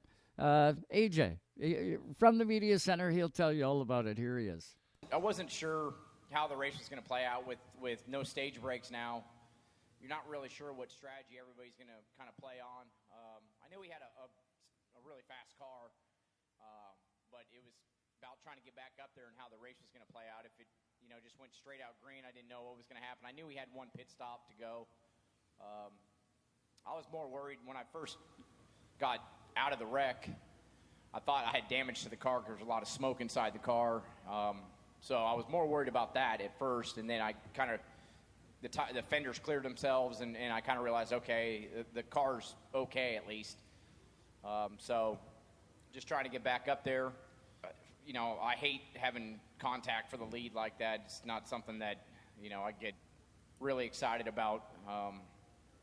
He was struggling through the triple right-hander, and I tried to make a move in the left-hander and made sure I stayed off him, and we got slid in behind him, and he was struggling, and I popped out and thought, I'm here at least, and it's just a tough angle. When I turned in, I thought I had made a point that I was far enough alongside. He turned in, and it's just a kind of a tight corner, at least the grip side of the racetrack. So, if William wasn't right behind me, I would have probably been more patient. But I kind of felt like whoever got to the lead first might be the guy that won the race. So I knew I needed to be aggressive. And, I as it happened, I just took like a couple laps to kind of get the energy back inside me. He was doing a great job. I know it doesn't help him at all. So it's not what I want. I thought I was far enough along and thought I was turning in early enough. And he was still turning to make the corner and just contact. So he has all the right to be mad. I thought I was there, but it's the way it goes. Everybody's got opinions about it, so it's not the way I wanted to take the lead. Yeah, he can be mad about it. I got the win. Let him be mad. Let him be mad. But it does happen, right? Like, how many times have we seen road course races end like that? Yeah, it's just about every single one of them, right? It's it's part of it. It's now I say that the 54 or the 45 car today, the 45 and the 24 and the ran one like gentlemen. They ran each other so clean. You go back to like lap 20, lap 18. Just before the second break, and you watch Austin Cindric, Tyler Reddick, William Byron, and there was another car up in there. I don't know who the fourth car was, but they traded the lead back and forth without major contact, right? Major contact is lock up the tires, slide through, hammer and hit, them, or just hammer them, right? Door to door, touching, bumper to bumper. I don't care about, and nobody should care about it. Right. This is racing and it's contact sport. But I don't like it when you see a guy get dumped for the win. No. You think back to when Cindric did it when he was driving for KBM or for Brad Keselowski Motorsports. At CTMP in the truck. Well, he dumped Kaz Gralla. That's the way that truck race ended 5 years in a row. Yeah. It was the highlight reel. You knew it was coming. Yeah. Chase Elliott and Dylan, that was pathetic. There was a bunch of them. And really, the only real good one that I seen, they still ended up wrecking coming across the line, but it was John Hunter Nemechek and Cole Custer. Yeah. The two of them wrecked each other, but they still crossed the line and they still put on a show for the fans. And I'm fine with that. But I hate it when you see guys get shipped for the win. Just it takes no talent at all to drive through somebody. No. Now that being said, where Allmendinger got into him and how the whole thing transpired, I don't feel like he shipped him. No, no. And really, anybody who watches it back probably will feel the same way. it is what it is. It was definitely incidental contact. Would I take the win away from him? Absolutely not. No. If he did that to me, would I wreck him back? Yes, I would. I would stuff him in the fence the next race and practice. Yeah. But it is what it is. It is what it is. Hey, we got a couple birthday wishes to send out there. Luke Ramsey, the president of the United Racing Series, APC Series, and he's with Delaware Speedway. That Luke Ramsey. Happy birthday, Luke. And the 88, George Koskulix, all the way out there at Riverside. It is George's birthday today, so you know they're going to be having a big time out there. Happy birthday, George. Happy birthday, Luke. Those are two that I know of. Absolutely. Yeah, I got to say happy birthday to them guys. We're going to take a quick break. When we come back, off to the west coast of Canada we go. We'll stop in Alberta first, and I believe Kelly Admiral will be with us on the other side of the break. Stay with us. We will be back. Hey, race fans. Tim Colton, the driver of the number 3 Monte Carlo. You're listening to Race Time Radio. You're listening to Canada Talks on SiriusXM, channel 167. Did you know you could get home and away feeds for every NFL, NBA, and NHL game on your phone? I can't believe it! Every game, all season. It's all on the SXM app. Sports the way they're meant to be heard, with your hometown announcers just a tap away. Search for your team, then tap the star on the corner of the screen and save it as your favorite. It is gone! An incredible finish! And if you love college sports, when the game is on, just search for your school. It's always a home game when you listen to sports on the SXM app. Free for most subscribers. It's Canada's kickoff to 2023 at Penticton Speedway. It's the second annual Western Rattler 300 weekend. If you build it, they will come. Friday, May 5th, it's qualifying, plus the Street Stock Viper 100 and the WESCAR Snakebite 125. The top 3 will qualify and move on to the 300. Then Saturday, May 6th, it's the 300 Last Chance Qualifier, plus the Street Stock Venom 100 and the second annual Western Rattler 300. It's Canada's richest to win pro late model event, with $20,000 to the winner. For tickets and info, get to PentictonSpeedway.com or tune in live on RaceTime Radio for live flag-to-flag coverage. Riley Siebert, the winner. This is my own, not coming here to push me around, and this is probably the biggest win of my career. May 5th and 6th, the best in the business will be at Penticton Speedway at the Western Rattler 300. What is SiriusXM NASCAR Radio? Tyler Reddy will go to victory lane at the Indianapolis Motor Speedway. You just won at Indy. Down here in Victory Lane, let me ask the fans. It's all Joe Logano will set his sights on a championship. 2 times, baby. things. He shoved him up the right track. Back up on the throttle as he heads to victory. NASCAR. Oh, he loses it. He crashes. SiriusXM NASCAR Radio, Channel 90. Also streaming on the SXM app. Oh, hell yeah. Even though Napa is a nationally known name, nearly all of our stores are built from the ground up by local owners and families. People you might call neighbors will be here, there, and everywhere. Doing what neighbors do to keep their communities moving forward. You stop by a Napa Auto Parts store, you can count on Napa know-how. Tonight's Racetime Radio is brought to you by Napa Auto Parts Stores, New Glasgow, Antigonish, and Port Hawkesbury, Nova Scotia. You can count on Napa know-how. BP Race Fuels, the worldwide leader in race fuel technology. Soccer is a passion that goes beyond the sport, and SiriusXM FC's podcast, More Than a Game, brings that passion to you. And you believe it! In each episode, FC's panel of experts take a deep dive into club histories, iconic grounds, Anfield has erupted! bitter rivalries, and so much more. There's nothing like a derby day in Manchester. New episodes are available weekly by downloading the SiriusXM app and searching More Than a Game. From the high banks of Daytona, cover it all. Ooh, that's going to leave a mark. And now, back to the Joes. Hey, shake and bake, gal. Woo, shake and bake. Here on RaceTime Radio. And welcome back, everybody. everybody, to Race Time Radio. Love the sound of those cars flying through the high banks. Man, I can't wait to get to Penticton Speedway for the Western Rattler 300 once again this year. Coming up May 5th and 6th. You don't want to miss it. You want to be at Penticton Speedway. If you can't be at Penticton Speedway, you better have a good reason. But if you can't, have no fear. Race Time Radio will be there broadcasting the races live. We're going to pick it up from qualifying on Friday and take you all the way through to the final checkered flag of the weekend, and we totally look forward to it.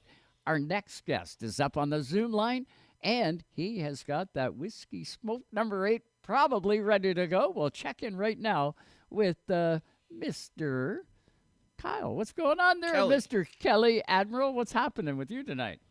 Hey, how's it going, guys? Thanks for having me on. Lose my brain every now and then. Kyle, I'm thinking. Kyle? No, that's Kyle Reed. No, we're talking with Kelly Admiral. What's going on there, Kelly? How is the number 8? Is it all ready to fly or what? We're still working on her, but we're going to be ready to go here. I guess we got, something like 6 weeks. So, just making the final push and finalizing everything on the car, getting the thing dialed in. Good deal. Man, you had a good run going last year. I remember that car flashing up there. You had a really good piece. And then, I don't know, man, the complexion of that race changed like 10 times. But it was an incredibly fast-paced race for a 300. It blew my mind, actually. Yeah, absolutely. We had a really quick car all through, the whole weekend of practice and qualifying. Had the steering rack come loose in the race, and car went evil when the steering rack was loose. Just got lucky that it didn't come out all the way. It could have been pretty bad. So glad I parked it when I did, and then we found the issue there once we were in the pits. But looking for redemption this year. I think. Especially with them repaving turns 1 and 2 there, this race is just going to be even more exciting. So we got good notes to build on for this year, and hopefully we can seal the deal. Hey, there's not many opportunities to load a car back on the trailer when the rack comes loose. So that there's you basically won. You won, my friend. That's right. Yeah. It's like if you find there's 3 things, right? If you find a cracked hub, you find a cracked rotor, you find a loose rack. One of those 3 things, or the steering wheel comes off in your hand. Have you ever had that happen, Kelly? Where the steering wheel, where you go to pull back and you go, uh-oh. Luckily, no.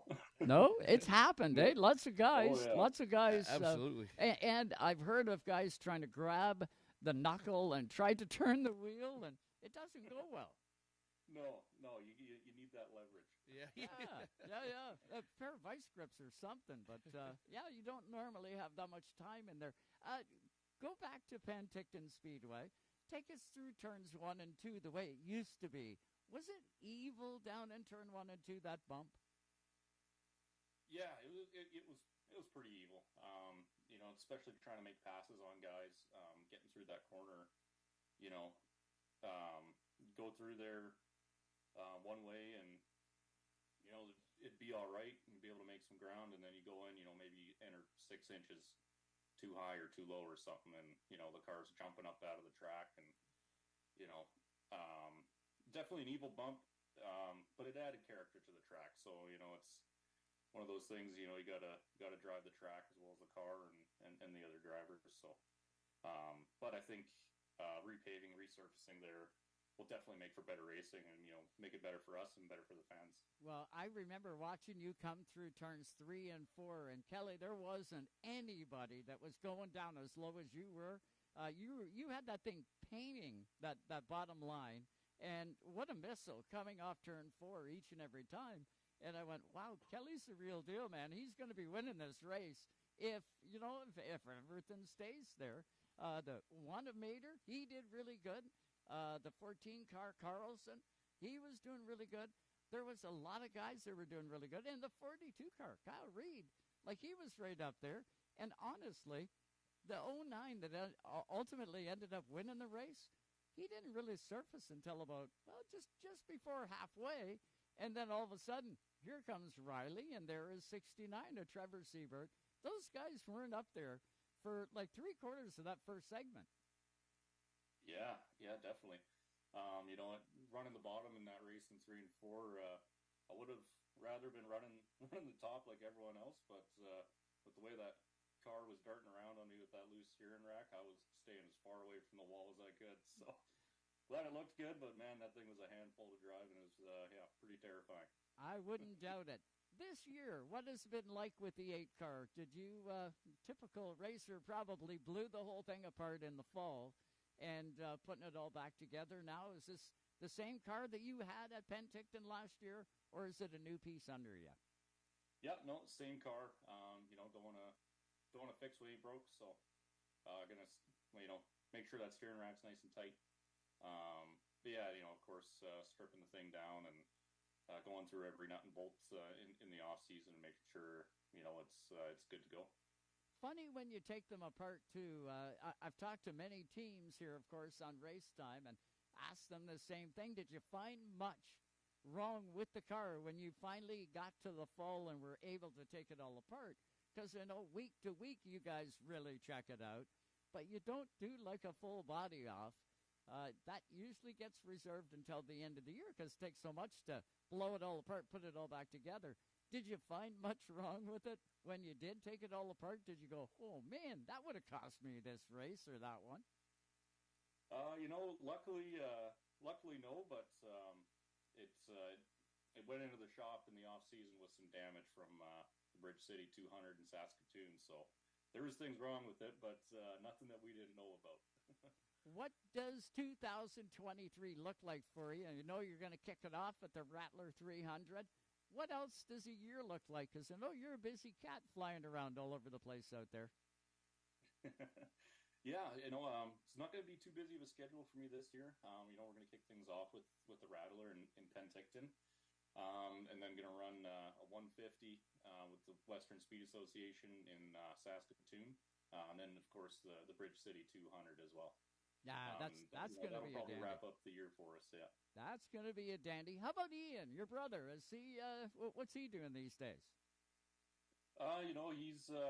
He's focusing on other things right now. We're hoping to get him back in the car here one of these days soon. But right now, he's got other things going on. Unfortunately, we'd obviously love to have him racing with us again, and having that 2-car team, adds a lot of value when you got two notebooks. So definitely miss having him there, and can't wait to have him back. How about crew this year, Kelly? What have you got lined up crew-wise and sponsorship-wise on the 8-car? Yeah, crew-wise, got the same group of rowdy guys, that selflessly put in, just hours and hours of work, behind the scenes at the shop and at the racetrack, busting their butts, to help me and for the love of racing, so just truly blessed with the guys that I have. And then, of course, my sponsors, Whiskey Smoke and Western Camp Services here in Edmonton. Their supports, wouldn't be able to do it without them. Yeah, awesome. Your car looks amazing, too, my friend. It always does. It simple, clean, and it just effective-looking race car. And I always get excited when I see that number 8. It's gonna be incredible. Any difference the way you're gonna attack the Western Rattler 300? Any different than what you attacked it last year? Like, you got a parts failure, nothing you can do about that. Can you see anything that you're going to change this year going in? Maybe a couple little things, but with the speed that we had in the car last year, really don't want to change too much. Just kind of tweak a little bit of stuff, but overall gonna just try and get the especially some long run speed in the car. Qualify up front, and just try and hang on and not get caught up in any sort of attrition, and just go for the win. Yeah, it's going to be amazing. I can't wait to see you out there. We got a really good field of cars coming this year. Trent Seidel, guy you run against at Saskatoon, he's on his way out there. We're going to have some really good quality cars. And you got to know that Riley wants to win this baby again. But I don't know if Trevor's going to even allow that. He wants to win it. Kyle wants to win it. Kelly wants to win it. Man, The list goes on and on. What day do you pull the pegs? What day do you put the car in the trailer and head for Penticton? Yeah, I mean, obviously, a ton of competition heading out there. You know, it's not going to be an easy race. You know, nobody's going to give it to you. I think for us, we'll probably load the trailer up, you know, the Wednesday morning and start trucking down there and get to practicing on Thursday or, you know, depending on work schedules and whatnot. But, yeah, the plan is hopefully be there Thursday and just get as much laps in as possible. Get to know, you know, basically the new racetrack with 1 and 2 being resurfaced. So, yeah, that's the plan for us. Yeah, can't wait, bud. Can't wait. This is going to be a gas. It's going to be another one of those exciting Western Rattler 300s. Can't wait to see you out there. Got to thank you for your time tonight on Race Time. You're looking pretty good. You had some dental work done last week that was touch and go, but you're looking pretty good, kid. Well, thank you. So are you. Yeah, that's getting all 4 wisdom teeth out at the same time. I know a lot of people do it, but I always thought they were whiners. But now that I've done it, you know, I get it. It's not a fun thing to do. Were you bruised? You don't even look like a chipmunk. When you had it done, man, oh man. Well, were you bruised on the chest and the forehead? No. The doctor said he basically had to stand on my chest and my forehead. I said, well, don't tell me that after. I didn't need to know that, sir. Too funny. Yeah. Too funny. But, no, it's definitely it's a rough surgery, and hats off to you for going through it. It'll be better now that they're out of there. So definitely a tough recovery time. No dry socket, you're good to go. You can get into that whiskey smoke. Exactly, yeah. Kelly, thanks so much for the time tonight. Safe travels, and we'll see you out at Penticton Speedway, bud.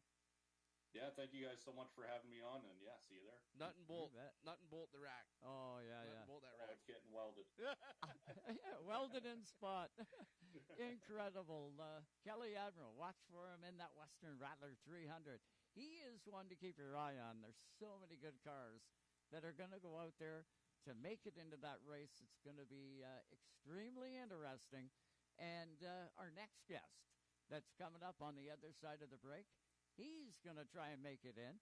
First, he's going to do the Snakebite 125 and hopefully be in that top 3. So he advances to run the 300 the next day. But we'll find out what he's thinking. It is Kendall Thomas, and he's going to join us right on the other side of this break. Stay with us, everybody.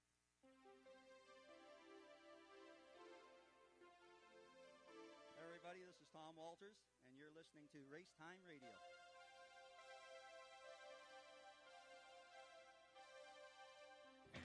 Race Time Radio is brought to you by the Quality Inn, Halifax Airport, the official stay of the Race Time Radio broadcast crew. Even though Napa is a nationally known name, nearly all of our stores are built from the ground up by local owners and families. People you might call neighbors will be here, there, and everywhere. Doing what neighbors do to keep their communities moving forward. Stop by a Napa Auto Parts store. You can count on Napa know-how. It's Canada's kickoff to 2023 at Penticton Speedway. It's the second annual Western Rattler 300 weekend. If you build it, they will come. Friday, May 5th, it's qualifying, plus the Street Stock Viper 100 and the WESCAR Snakebite 125. The top 3 will qualify and move on to the 300. Then Saturday, May 6th, it's the 300 Last Chance Qualifier, plus the Street Stock Venom 100 and the second annual Western Rattler 300. It's Canada's richest to win pro late model event with $20,000 to the winner. For tickets and info, get to PentictonSpeedway.com or tune in live on Racetime Radio for live flag-to-flag coverage. Riley Sievert, the winner. This is my own, not coming here to push me around, and this is probably the biggest win of my career. May 5th and 6th, the best in the business will be at Penticton Speedway at the Western Rattler 300. Alexa, play NASCAR radio on SiriusXM. SiriusXM NASCAR radio from SiriusXM. Start your engine! Gain access to NASCAR's biggest name. Martin Truex Jr. Kyle Busch. Chase Elliott. Hear live coverage of every single race. They're side by side for the win. It's unfiltered unfiltered 24/7 NASCAR. Welcome to Victory Lane. We got breaking news. Let's go to the hotline. This is SiriusXM NASCAR Radio, Channel 90. Listen on the app or at home on devices equipped with Amazon Alexa. Learn more at SiriusXM.com/NASCAR. Hey everyone, this is World Series champions Lance McCullers Jr. and Carlos Correa. We're excited to announce that our podcast, The Walkout, is now available on SiriusXM. Each episode, we go inside the world of combat sports, providing hardcore analysis, honest opinions, and top picks for every fight. If you share the same passion for combat sports as we do, you need to listen to The Walkout. Episodes are available on the SiriusXM app, Pandora, and wherever you get your podcasts. Tonight's Race Time Radio is brought to you by Napa Auto Parts Stores, Port Hawkesbury, New Glasgow, and Antigonish, Nova Scotia. Drivers, start your engines!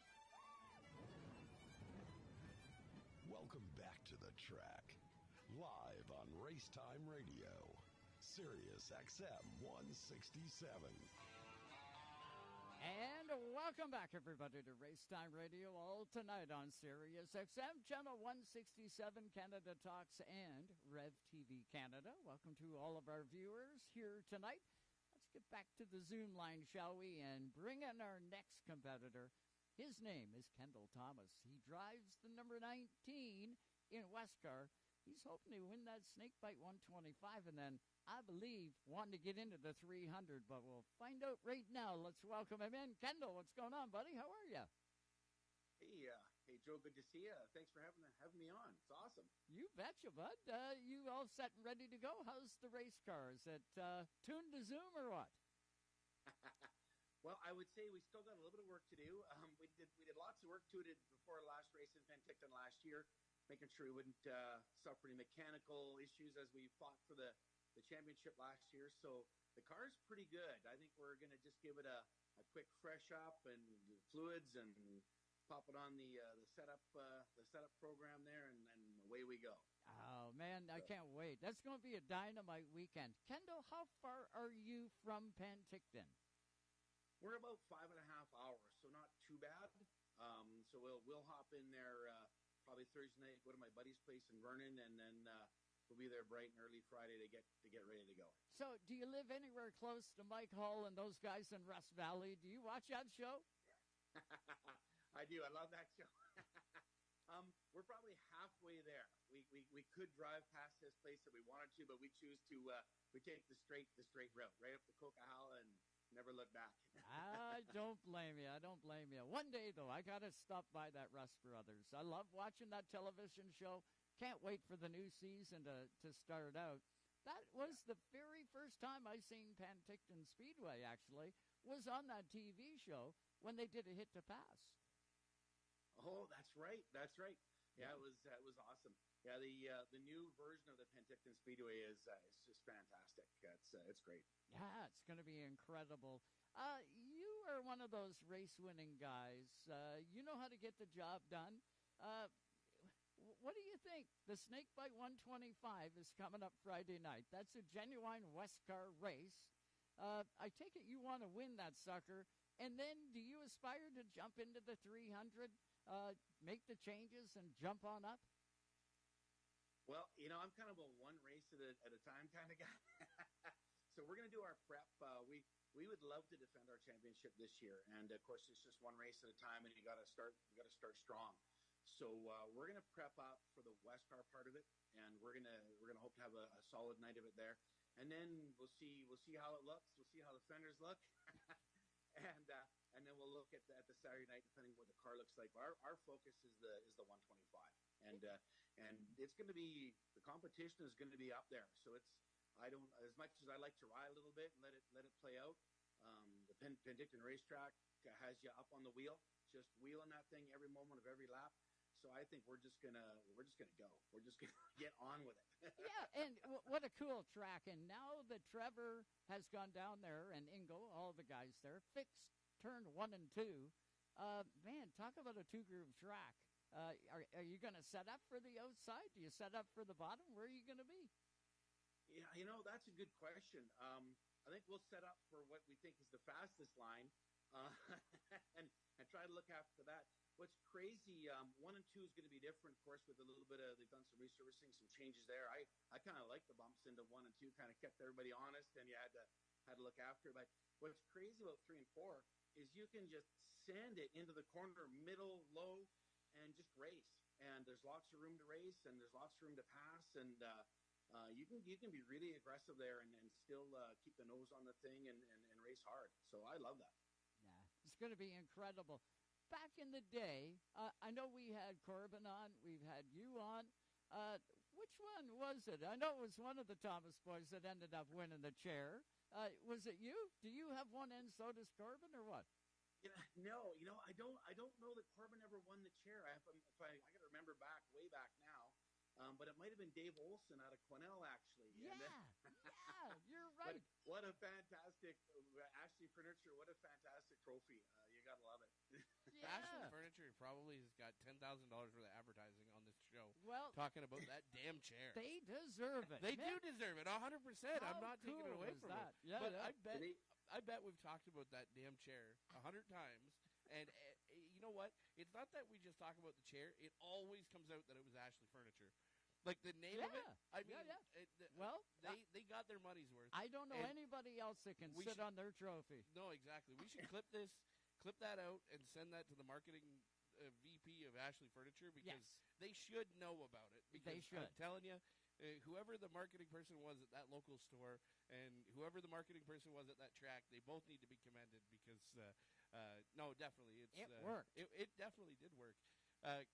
Looking at the WESCAR portion, that had to be something that you guys all kind of celebrated when the schedule came out the way that it did for the Rattler this year. Obviously, last year, we touched on it. It was a hodgepodge, kind of a mix and match. See how many Pro Late Model guys show up, see how many WESCAR guys show up, and try to piece them all together.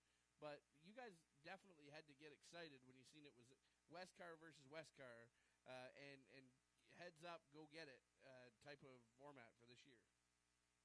Well, I love it. I think it's going to be a great fit. There's quite a few pro lates or limited lates, whatever you want to call them. We're basically a fabricated stock style front clip, and it's kind of a universal BC kind of rules. Mm-hmm. So the guys in Agassiz, the guys who used to race at Western and on the island, the cars are all incredibly close. So I think it's going to be a heck of a show, and there's some fantastic drivers with those cars, and I'm pretty sure there's a whole group there thinking, hey, we're going to go there Friday night. We have a good night. We're buying some tires, and we're going to have a go at it. I know last year one thing with WESCAR is we used to run in 100-lap races and longer, and the guys know how to put a race together. And last year I think it was Jarrett Bond and Daryl Hayworth. Yes. That just hung in there and just put a full night of racing in. And man, they just did a fantastic job. So lots of practice racing WESCAR, kind of prep that crew up, ready to go. There's a lot of pro late, super late models that if they're not careful, man, they can burn the tires off the car. They can wear that car out 75 laps into a run, and then they're done. They fade their way back. And I can remember days right here in the province of Ontario, Kendall, where guys would come out. They were allowed a 10-inch slick, a real nice sticky slick, and, of course, that was the preferred tire. But if you were going to run a 75-lap race, give me the 8-inch Hoosier tire, and I'll beat you all day long. Yeah, I'll go a second slower, but I'll be a second faster come lap 55 up to 75. And it's funny how it all works out. Absolutely. I think every tire only has so much to give, and how you choose to cash that in through the course of the night is, maybe you want some track position and you want to try to hang on for the end, and maybe just kind of pace yourself. And my brother and I both, we're kind of the pace it a little bit kind of guys. We like to feel it out in the beginning and then look after the tire a little bit and make sure we got some car left for the end. So I don't know if that's how this 125 is going to go. I have a feeling it's just going to be just no looking back, but we're going to find out. Yeah, no looking in the mirror. It's all out the windshield. Tell us about the history of your 19 car. What kind of history is there in that car? How old of a car is it? Well, I think that was actually the first brand new chassis and probably the last, actually, other than my brother's car, that our team has purchased. We purchased the car in 1996. And we used to race a Can-Am late model series down in Spanaway, Ephrata, Wenatchee, up to Victoria, Campbell River, and we did that tour for quite a bit. And the cars had, it's been a limited late model. It had to start off with a stock clip. It was called a Pro Stock car. Then it had a super late model clip put on it, and we refabbed the car to be a super late. We raced it like that. My brother raced it like that for a bit. And then we went ahead and put on the WESCAR type clip, and we've kind of never looked back from there. It kind of fits with what we're doing, and I like that kind of racing. So is it a Howe car? Is it a Port City? Is it a... Well, it's a Procraft car. A Procraft. Yeah, they were back in the day, just a young guy who had done some work out in North Carolina for some NASCAR teams. He moved back home to some area right around Spanaway, Washington, and his dad sold the parts, and he built the cars, and it's standing the test of time because the workmanship is just fantastic on the car. And so it's still a great car, and we just race the heck out of that thing every night. You gotta love it. It stood the test of time, and it's won a lot of races in its day. Yeah. How about sponsorship? Who have you got lined up this year? Well, we're kind of. I mean, like a lot of races, I guess, a little bit self-sponsored. The thing I chuckle around our team is that my dad loves racing and he loves to work, and it's a great combination. So it's really, we're kind of family sponsored. We got Finish Line Race Products. That's my cousin runs that, cousin Greg.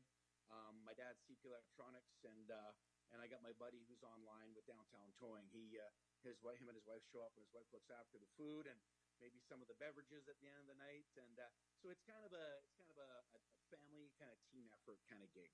Okay, you know what you got to do then, Kendall? You got to pick up the phone and you got to call Mike Hall and see if you can get Rust Brothers on the side of that baby.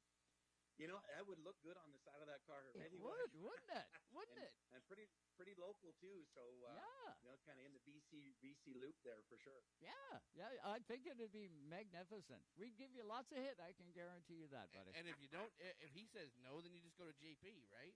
Well, yeah. Who's the guy right up the road? It's JP. Or you could go to Dubs. You can always get James involved. Right. You know, those guys all competition within a competition out there. Yeah, true enough. Yeah, maybe some gas money in there. That might be all right, eh? There you go. Yeah, I'm looking so forward to this Friday night, Saturday night, with the addition that Trevor Siebert and those guys have put together here. I can only see a bigger success story out of the whole weekend. And I know, Kendall Thomas, you are going to play into that. I can't wait to see, where you end up. What are you thinking qualifying-wise? I guess you're shooting for the pole, but will you be happy just making it into the field? 125 laps is a fair distance. Yeah, I mean, depends on the invert. I mean, having a fast car is you always strive for that. I mean, who doesn't love winning the pole? And we were lucky enough to get there in the first race, WESCAR race in Penticton last year, and it's a pretty good feeling. At the same time, pretty large group of cars I think will be there, and depending on the invert, it can make a bit of a journey to the front. But we always in qualifying we go as hard as we can, and we'll race the heck out of whatever we got. But yeah, I think if a guy can make the invert even, I mean, it's not uncommon to have 10 WESCAR cars within dot 2 or 3. I'd expect the top 10 cars are here within dot 2 or 3. So it's going to be that little slip on the steering wheel, the little bit too much brake, or it's going to be one of those is going to get you either in that top group or get you out behind. Man, it's going to be fun. I can't wait, bud. Same thing. When are you heading? I guess you'll head on Thursday then. Yeah, for me a little bit hard to get some time off, but we'll go Thursday night, and then we're lucky enough that that was the last track we raced at, so no big changes to the car. We've been there before, so we just want to shake some cobwebs out and get the crew ready to go. Oh, it's going to be a party. Guaranteed it's going to be a party. Kendall, thanks so much for the time tonight on Race Time. Genuinely look forward to getting together with you at Penticton. Jerry Paxton's coming along this year. You'll meet Jerry. We'll have a blast. I guarantee it. We'll all get together in the pits before the race, and, hey, awesome. We'll be in for a great weekend. Hey, you betcha. Thanks again for having me. It's always a treat to come and see you guys. It's You great. betcha. That is Kendall Thomas. Watch for him. I'll tell you what, that car has got the potential of not only winning on Friday night, watch for him on Saturday. Yeah, absolutely. And tons of pedigree, right, in that western side of Oh, Canada. The Thomas name is definitely synonymous with all forms of oval track racing out there, and definitely looking forward to seeing what he can get done. Yeah. When you take a look at the lineup of competitors, they're all right there. And they run at multiple tracks in BC. The BC late models, too. I know we mentioned WESCAR. BC late models are going to be in there, too. I look back to the Canada 200 that took place at the end of last year. It was the last race at Western Shore Speedway out in Victoria. It was the last race ever at that track, and then they shut it down. There was I want to say there was 35, 36 cars at that event. It was horrendous, and there was a lot of BC, a lot of WESCAR competitors in that race. I wouldn't doubt we got the potential of having that show up at Penticton for the Friday night race to make it in. It's going to be incredible. Yeah, no, it will be for sure. And, it's really cool.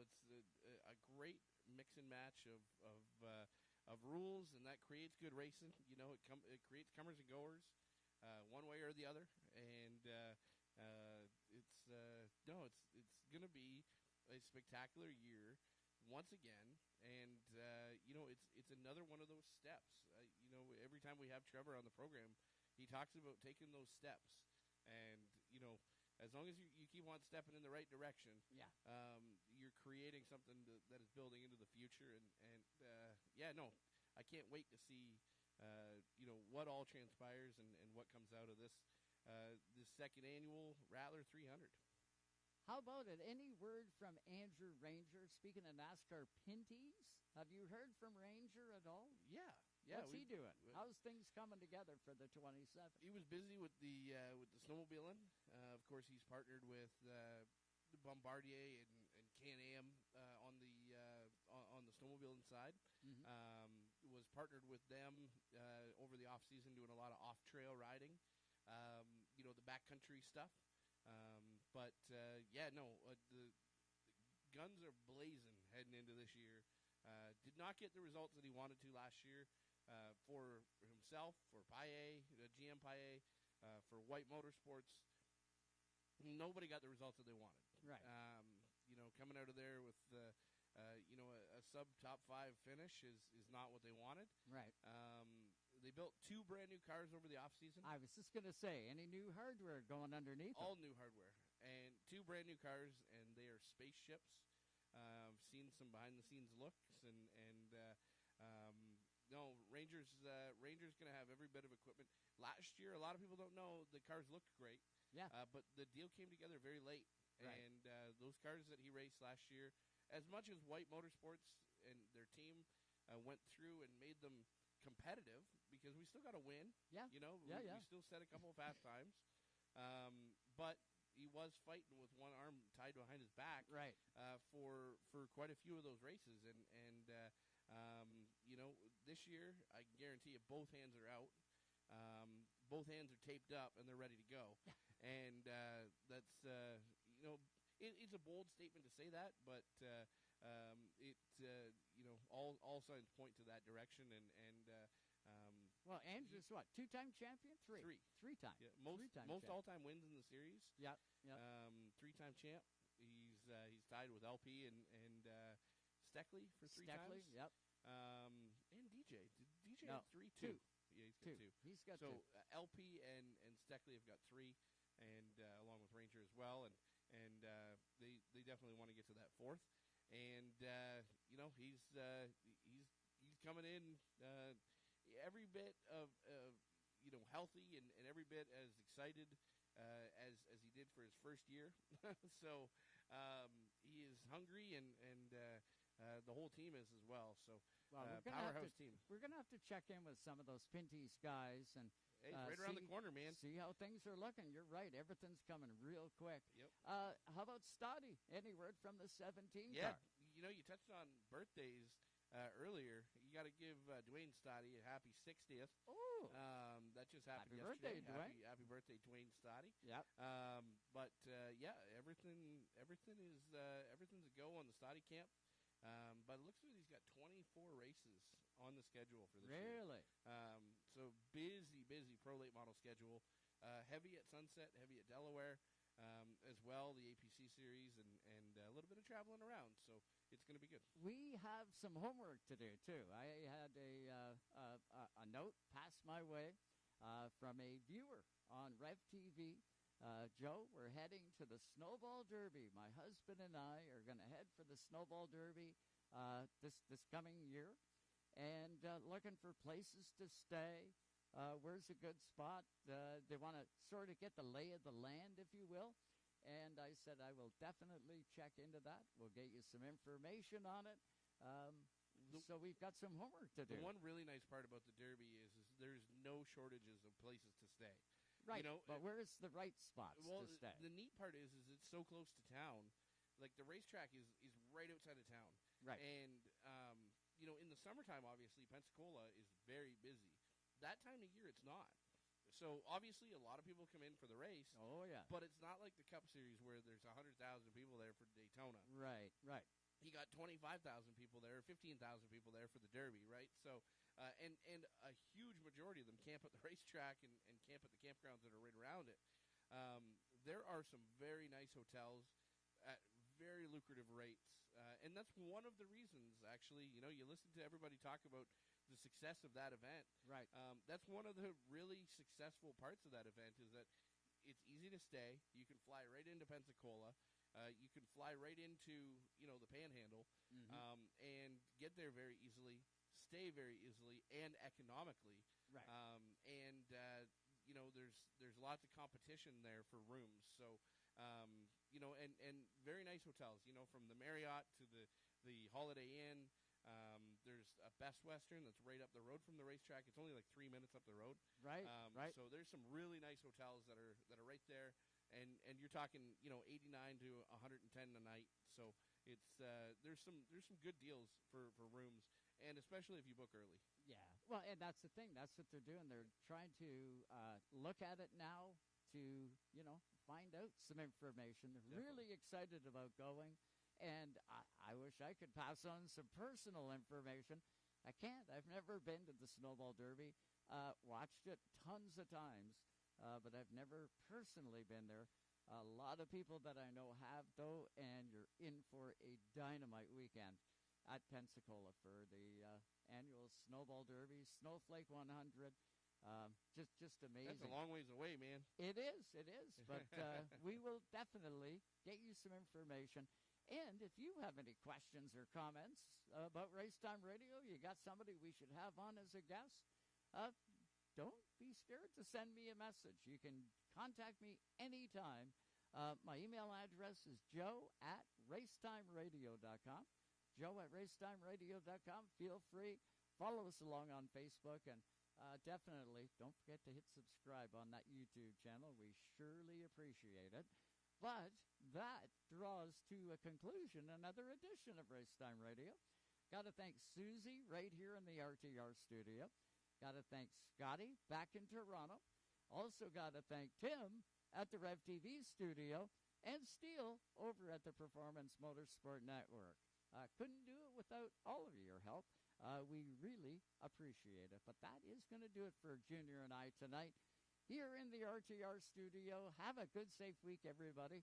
And we'll catch you back here again next week. Same time, same spot. We'll see you then.